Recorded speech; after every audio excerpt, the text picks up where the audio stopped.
దేవుని వాక్యము ఆధ్యాత్మిక జీవితంలో చీకటి కలుగుచున్న కారణాలు, వాటి నుంచి మనం బయటపడడానికి దేవుడు ఏర్పరుస్తున్న మార్గములు మనం వాక్యం ద్వారా తెలుసుకోవచ్చు. ఇక్కడ నేను వెలుగులో ఉన్నాను అని చెప్పుకొనుచు తన సహోదరుని ద్వేషించువాడు ఇప్పటి వరకును చీకటిలోనే ఉన్నాడు. మనమందరము వెలుగులో నడవడానికి ఆశించినట్లయితే మన సహోదరులను మనం ప్రేమింపబద్ధులమై ఉన్నాం. మనం చీకట్లో ఉండడానికి వీల్లేదు, చీకట్లో నడవడానికి వీల్లేదు. దేవునికి ప్రియమైన బిడ్డలుగా ఆయన సన్నిధిలో మనం ఉండాలి.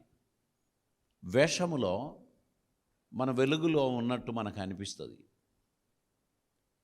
మనం నవ్వుతూ ఉంటాం, మనం మాట్లాడుతూ ఉంటాం, మనం అందరితో హ్యాపీగా ఉంటాం.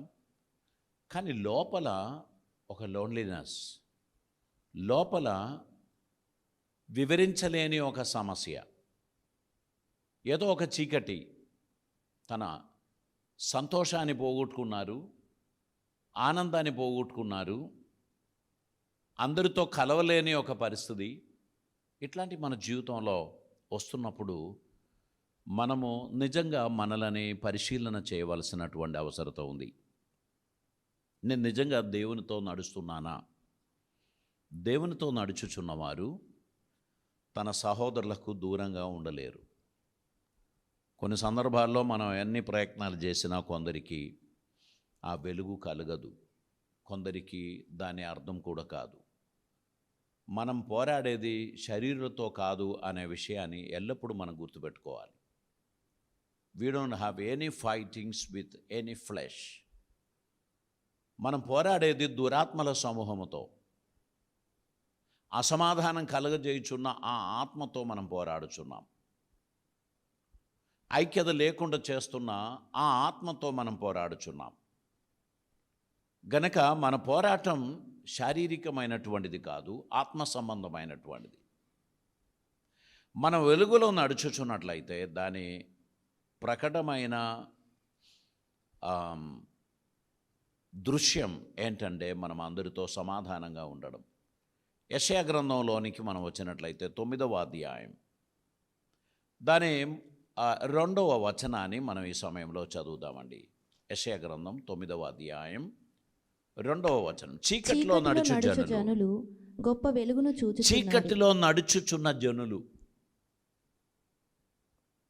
చీకటిలో నడవడం, వెలుగు లేని స్థలములో నడవడం, అది ఇప్పుడు వారికి అలవాటైంది. వెలుగు వారికి అవసరం లేదు. ఎందుకు వెలుగు? నేను చీకట్లో చక్కగా నడుస్తున్నానే అని వారు అనుకుంటారు.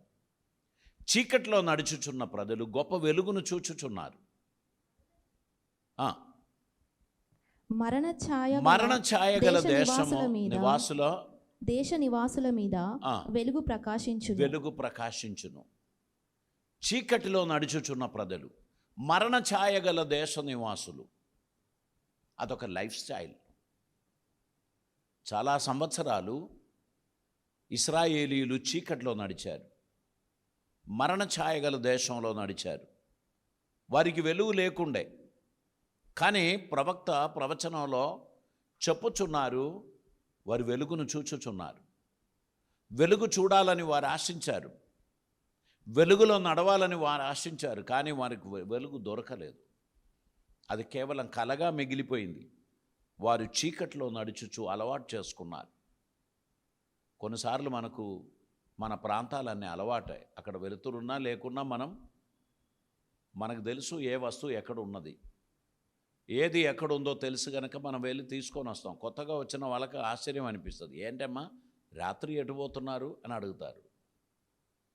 నా కాంపౌండ్లో ఏమున్నదో నాకు తెలుసండి అని చెప్పి మనం అలవాటు ప్రకారం వెళ్తూ ఉంటాం. కానీ అన్ఎక్స్పెక్టెడ్గా ఏమైనా మనకు తగిలిందనుకో భయపడిపోతాం మనం.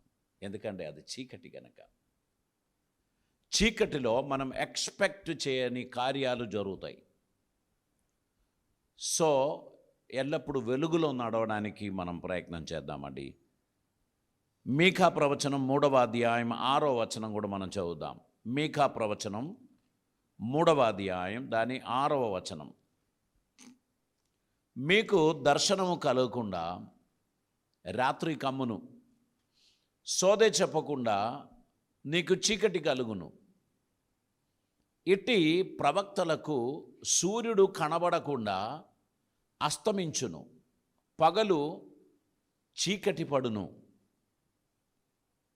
కొంతమందికి పగలు కూడా చీకటిలాగానే అనిపిస్తుంది. అంటే వారికి ప్రకాశం అనేది వారికి తెలియదు. అంధత్వం వారిని ఆవరించింది. మందిరంలోనే కూర్చున్నా కూడా స్పిరిచువల్ లోన్లీనెస్, ఏకాంతత, ఒంటరితనం. వాక్యం వినబడుతుంది కానీ హృదయానికి స్పర్శ లేదు. అదొక రకమైన అంధత్వం. వాక్యంలో నడవాలని ఆశ ఉంది కానీ నడవలేకపోతున్నారు. కారణం డోమినేటింగ్ స్పిరిట్, ఈవిల్ స్పిరిట్ వారిని ఆకర్షించి దేవునికి దూరస్తులుగా చేస్తున్నారు. కాబట్టి నేను మీకు తెలియపరుస్తున్నాను, ఈ సిచ్యువేషన్ మనలో రావడానికి మనం అనుమతించొద్దు. మన జీవితంలో ప్రాబ్లమ్స్ లేని వారెవరూ లేరు. ఓటమి రుచి చూడని వారెవరూ లేరు. అనేక రకాలైన ఎక్స్పెరిమెంట్స్ మనం చేస్తాం. సక్సెస్ అవ్వాలని లేదు, ఓటమి వస్తుంది. కానీ నువ్వు నిరాశ చెందకూడదు, హోప్లెస్ కండిషన్లోకి దిగిపోవద్దు. దిస్ ఈస్ ద ఎండ్ అని నువ్వు అనద్దు. There is another chance. God has a plan. దేవునికి ఒక ఉద్దేశం ఉంది. దేవుడు ఆ ఉద్దేశాన్ని అమలు చేయడానికి నువ్వు ఆయన అందుబాటులో ఉండాలి. దేవునికి వందనాలు తెలియపరచాలి. మనం కొన్నిసార్లు మన ఎక్స్పెక్టేషన్స్ ఫుల్ఫిల్ అవ్వకపోతే మనకు నిరాశ వచ్చేస్తుంది. మన ఎక్స్పెక్టేషన్స్ ఫుల్ఫిల్ అవ్వకపోతే అయోమయం వచ్చేస్తుంది. అనుకున్నట్టు అన్నీ జరగదు.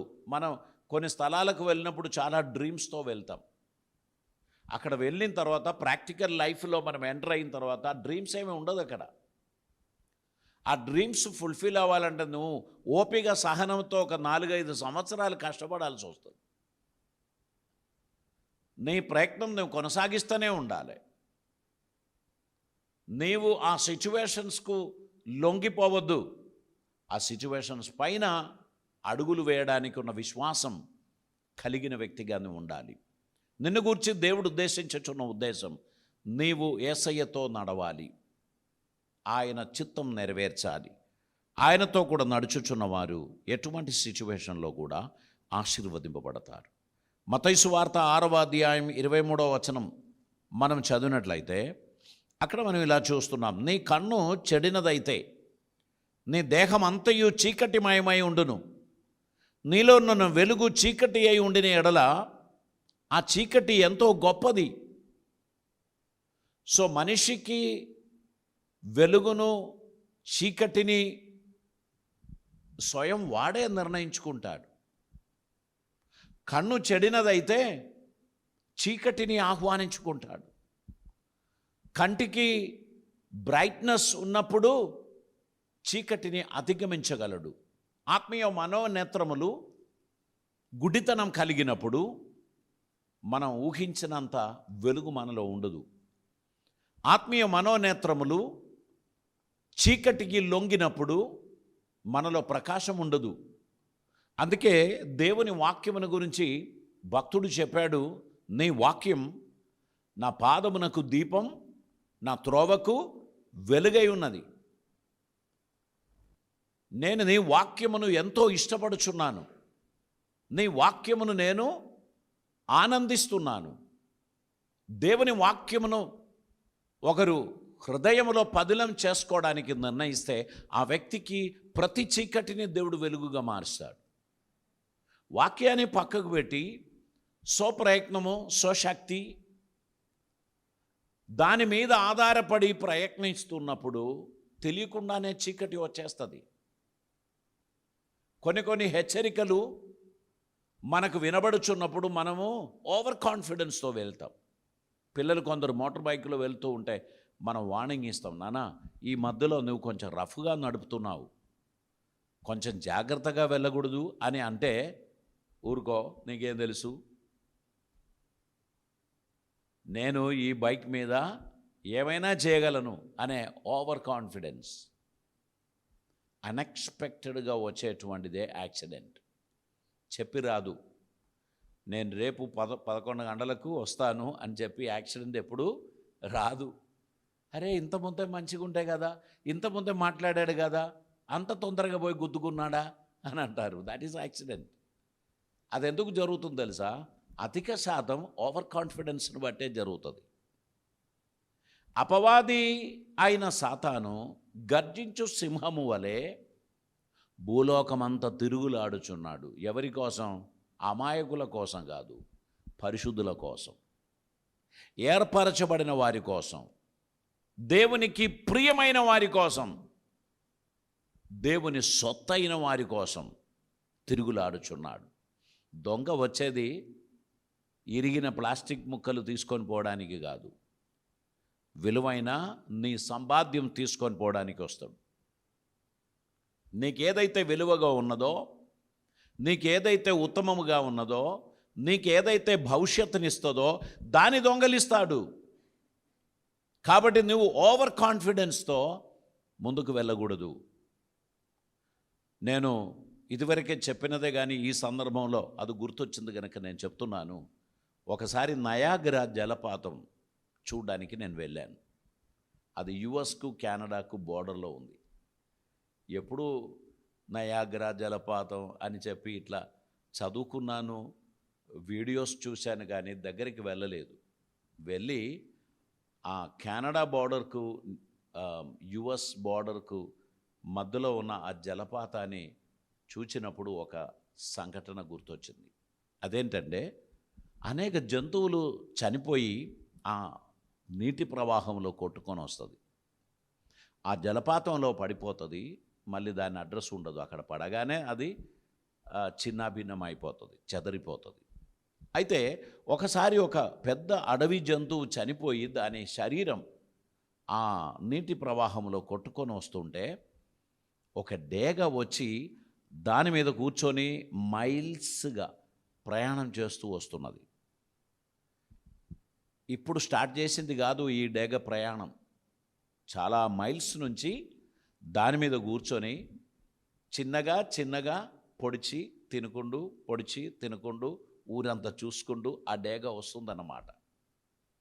దగ్గరికి వచ్చినప్పుడు దానికి తెలుసు జలపాతం సమీపంగా ఉంది, ఎగరాల్సిందే. అప్పుడేమనుకుంటుంది, ఇంకా కాసేపు కూడా తింటాం, తర్వాత ఎగిరిపోదాం. ఇక దగ్గరికి వచ్చినప్పుడు ఎగిరిపోవడం దానికి అలవాటని అలా కూర్చొని తినుకుంటూ పోతే ఏం జరిగింది? దాని గోరు అందులో ఇరుకపోయింది, చిక్కుకున్నది. దగ్గరికి వచ్చినప్పుడు బలవంతం తీసుకొని ఎగరడానికి ప్రయత్నం చేసిన ఆ గోరులు వదలలేదు. చివరిగా ఆ జంతువు జలపాతంలో పడినప్పుడు ఈ డేగ కూడా వెళ్ళి అందులో పడి ప్రాణం విడిచింది. ఆత్మీయ జీవితంలో కొన్ని హెచ్చరికలు దేవుని వాక్యం ద్వారా, పరిశుద్ధాత్మ ద్వారా, కళల ద్వారా దేవుడు మనకు హెచ్చరిక ఇస్తాడు. అప్పుడల్లా ఈ అనుభవం నాకు ఎన్నో ఉన్నాయి, ఎక్కడైనా నేను ఎగిరిపోతాను, నేను తప్పుకుంటాను అని చెప్పి అందులోనే మనం ప్రయాణం అయిపోతే ఆ డేగకి ఏమైతే సంభవించిందో మనకు అదే సంభవిస్తుంది. కాబట్టి మనం చీకట్లో నడుచువారిగా ఉండకుండా వెలుగును ఆపేక్షిద్దాం, వెలుగులో నడవడానికి ఆశిద్దాం. జీవితంలోనికి వచ్చేటువంటిది అన్ని ఆపర్చునిటీస్ అని తీసుకొని జేబులో పెట్టుకోకు. అందులో ప్రమాదాలు కూడా ఉండొచ్చు. దేవుడు మనకిచ్చుచున్న ఈ ఆపర్చునిటీస్ సద్వినియోగం చేస్తూ దేవుని కృపలో నడవడానికి మనల్ని సమర్పిద్దాం. యోహాను సువార్త 1వ అధ్యాయం 5వ వచనం మనకు అందరికీ సుపరిచితమైనటువంటి వచనం. అక్కడ మనం చూస్తున్నాం, ఆ వెలుగు చీకటిలో ప్రకాశించుచున్నది గాని చీకటి దానిని గ్రహింపకుండా ఉండెను. మన పిల్లలు కొందరు ఫోన్లో ఏదైనా గేమ్ ఆడుతున్నప్పుడు మమ్మీ పిలిచారనుకో, ఒక లైట్గా మమ్మీ పిలిచారు అని అనిపిస్తుంది, కానీ మైండ్ మమ్మీ పిలుపులోకి పెట్టరు. ఎందులో ఉంది మైండ్? ఆటల్లో ఉంది. సబ్కాన్షియస్ మైండ్ మమ్మీ పిలిచారు అని చెప్తుంది, కానీ కాన్షియస్ మైండ్ ఈ ఆటలలో నిమగ్నమై ఉంది. కాబట్టి మమ్మీకి అటెన్షన్ ఇవ్వకుండా దీన్ని కొనసాగిస్తూ ఉంది. చాలా ఎమర్జెన్సీగా మన అటెన్షన్ కావాలని ఒకరు పిలిచినప్పుడు మనం దాన్ని పట్టించుకోలేదనుకో, తద్వారా వచ్చే నష్టం చాలా పెద్దది. అయ్యో, నేను వెళ్ళి ఉంటే బాగుండు, నేను అక్కడ ఉండే బాగుండు, నేను సహాయపడితే బాగుండు అని మనకు అనిపిస్తుంది, కానీ సమయం అధిగమించిపోవడం బట్టి ఫలితం ఉండదు. ఇక్కడ మనం ఏమని చదివాము ఇప్పుడు? మొదటి అధ్యాయం 5వ వచనం, ఆ వెలుగు చీకటిలో ప్రకాశించుచున్నది గాని చీకటి దానిని గ్రహింపకుండా ఉంటేను. ఎందుకంటే నా మైండ్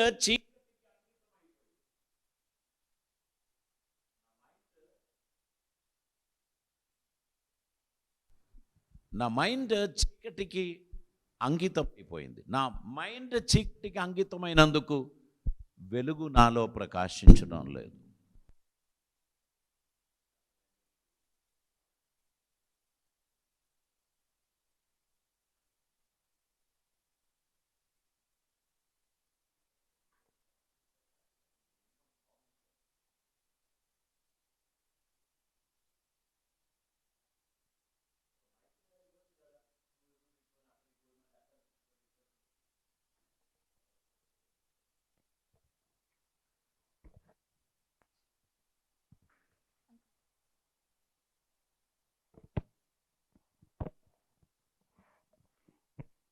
ఆ వెలుగు చీకటిలో ప్రకాశించుచున్నది కానీ చీకటి దానిని గ్రహింపకుండా ఉండెను. మన జీవితంలో దేవుడు మన సెన్స్ పనిచేయాలని దేవుడు ఆశిస్తున్నాడు. మన సెన్స్ పనిచేయకపోతే వెలుగేంటి చీకటేంటి అంత సమానమే ఉంటాయి. మనం వెలుగులో నడవాలి అని ఆశిస్తే మన సెన్స్ దాని కొరకు ప్రిపేర్ అవ్వాలి. దేవుడు మన గురించి ఆశించినట్లు మనం ఆయన కృపలో నడవడానికి తగినట్లు, మనం ఆయనకి ఇష్టలుగా జీవించడానికి తగినటువంటి కమిట్మెంట్, సమర్పణ మన జీవితంలో అవసరమై ఉంది. ఆయన మన గురించి ఆశించుచున్న రీతిగా మనం వాడబడడానికి తగినట్లు మనల్ని ప్రభు సన్నిధిలో సమర్పించాల్సినటువంటి అవసరం ఉంది. దేవుడు ఆశించుచున్న రీతిగా మనం వాడబడాలి. దేవుడు ఆశించుచున్న రీతిగా మనం ఆయన అందుబాటులో ఉండాలి. ఆ వెలుగు ప్రకాశించుచున్నది కానీ చీకటి దానిని గ్రహింపకుండా ఉండెను, దాన్ని గ్రహించలేదు. దేవుడు పిలుచుచున్నాడు కానీ నాకు అర్థం అవడం లేదు. అయ్యగారు పిలిచారని అనుకుంటున్నా, దేవుడే మాట్లాడుచున్నాడు అని నేను యాక్సెప్ట్ చేయడం లేదు. అది మానవుని స్వరం అని నేను అనుకుంటున్నాను. ఇట్ వాస్ ఏ వార్నింగ్, అదొక హెచ్చరిక. ఆ హెచ్చరికను నేను ఏం చేశాను? త్రోసివేశాను. ఎందుకంటే నాది ఎంతకాలం నుంచి నేను ఇది వింటున్నాను, ఎంతకాలం నుంచి నేను ఈ హెచ్చరికలు వింటున్నాను. అది ఇప్పుడు నాకు అలవాటైపోయింది. హెచ్చరికలు వినడం, పట్టించుకోకపోవడం. వార్నింగ్ సిగ్నల్స్ ఎన్నో ఉన్నాయి. వేగం కన్నా ప్రాణం మిన్న కదా. కానీ నాకు వేగం ఇష్టం, ప్రాణం తర్వాత. నా వేగానికి ఎవరు నన్ను ఓవర్టేక్ చేయకూడదు, నేనే ముందుండాలి. ఎవరైనా నన్ను ఓవర్టేక్ చేయడానికి వస్తే నేను ఒప్పుకోను. ఎందుకంటే I like speed, over speed. ఆ విధంగా మన జీవితాన్ని మనం ముందుకు నడిపిస్తున్నప్పుడు కొన్ని సిగ్నల్స్ మనం నిర్లక్ష్యం చేస్తాం, కొన్ని హెచ్చరికలు మనం నిర్లక్ష్యం చేస్తాం. దేవునికి ఇష్టలుగా నడవడానికి, దేవుని చిత్తం నెరవేర్చడానికి ఉన్నటువంటి ఒక సిద్ధపాటు ఖచ్చితంగా మనలో ఉండాల్సినటువంటి అవసరత ఉంది.